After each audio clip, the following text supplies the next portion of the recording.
It usually begins when the world quiets down. Late at night, alone.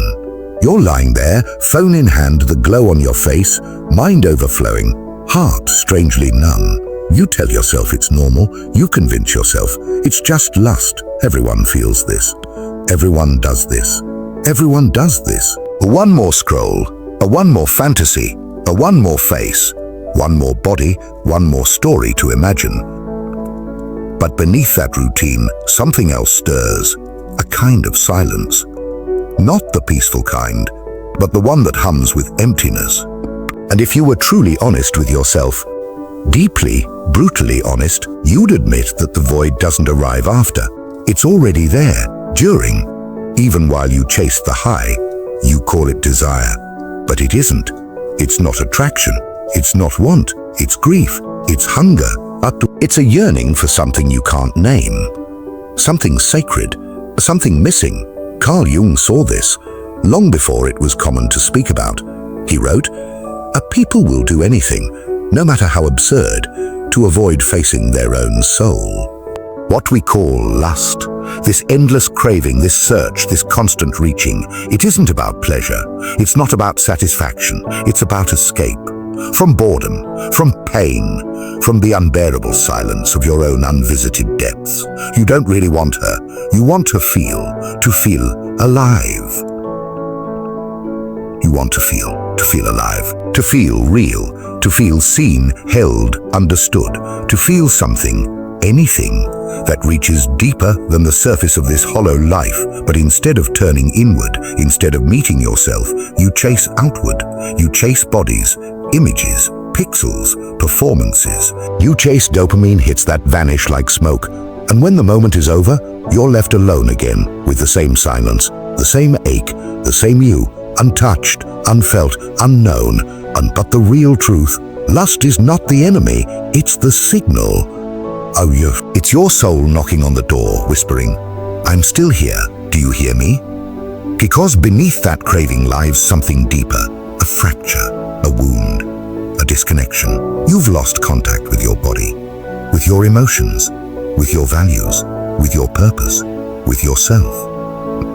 So you grasp at substitutes, the illusion of connection, the performance of intimacy, the trick of being wanted. But Jung would say, this is your shadow acting out, the part of you that was never loved how it needed to be, now looking for love in ways that will never work. It's not just about sex. It's in the way you reach out when you feel empty. It's in the endless scrolling. It's in the texts you send at 2 a.m. It's in the daydreams you cling to for comfort. It's in the way you rehearse fantasies to distract from your truth. Because this isn't about wanting to finish, it's about wanting to be found. You don't want release. You want relief. Relief from your isolation, from your numbness, from your invisible, unmet needs. And here's where Jung's genius comes alive. He knew people didn't come to him with lust problems. They came with spiritual starvation, disguised as sexual craving. He didn't shame them. He didn't pathologize them. He went deeper, because the real question was never, why do I feel lust? It was, what is this lust trying to distract me from? That's the question you have to ask now. Because if you don't, you'll keep chasing, but never touch what you're really missing. You'll touch bodies, but never feel intimacy. You'll fantasize, but never feel truly seen. You'll finish, but never feel whole. The answer isn't more pleasure, it's more presence. You don't need more people. You need to return to your own body, to your own soul. Because the part of you reaching outward is the part that was never met inward.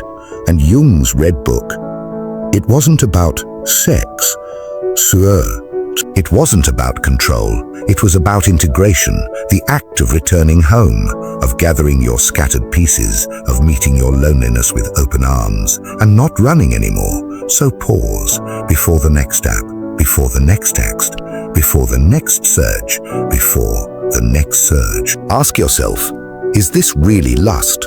Or is this loneliness wearing a mask? Because every time lust shows up, it's not demanding shame, it's asking for your attention. Jung taught, You don't lust because you're evil. You lust because you're divided. You lost connection with your anima, the inner feminine, and now you look for it in someone else. But what you're chasing in her is actually your own forgotten softness, your own tenderness, your own light. That's why it hurts. Because you never reach what you're really after. You're not chasing her, you're chasing you. And the more out of touch you are with your soul, the more desperate, more intense, and more empty lust becomes. Jung called this psychic possession, when you no longer act, but are acted through by your shadows, your wounds, your forgotten needs. Lust becomes a loop. Trigger right arrow action, right arrow relief, right arrow guilt, right arrow guilt, right arrow repeat. And the more you feed it, the more numb you feel. Until one day you ask, why don't I feel anything anymore? That is the cost. Not hell, not punishment, but numbness. The death of depth, and Jung believed that was worse than pain. But you don't have to die there. You don't need to kill your desire. You just need to stop running from it. You need to ask, what are you trying to teach me? Because if you sit with your craving, instead of feeding or fearing it, it becomes a guide. Not a fire to burn you, but a fire to light your way home. And if you can stay in your body, in the ache, in the hunger, something else appears. A voice, not harsh, not shaming, just quiet. It says, I miss you. That's your soul. That's the boy who learned to perform for love. The man who mistook touch for truth. The being who forgot he was already whole.